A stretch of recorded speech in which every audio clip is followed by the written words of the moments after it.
Xalid doktor, hepatit A, B və C və yaxud C ən qorxulusu, ən təhlükəlisi hansıdır? Sizin saydığınız hepatitlər biz buna virus hepatitləri deyirik.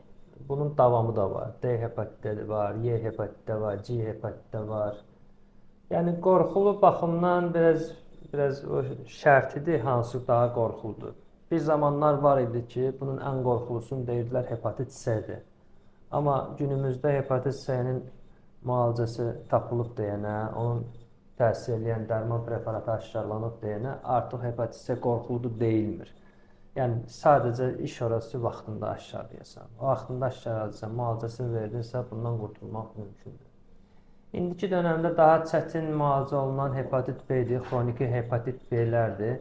Hələ ələxüsus ki, o hepatit B, D hepatiti ilə bərabərində gedirsə, belə xəstələrin sirrozlaşma riski daha yüksəkdir. Hamilə qadınlar üçün daha xarakter olan Y hepatitinin olmasıdır ki, bu hamilələrdə düşüklərə səbəb ola bilər. Nisbətən yüngül A hepatiti, yəni A hepatiti və Y hepatiti əl-ağız vasitəsilə, təmas vasitəsilə keçdiyi üçün əksər vaxtlar yüngül formada keçir və müalicəsi də çox yüngül bir müalicə ilə, maye qəbulu ilə öhdəsindən gəlmək olur.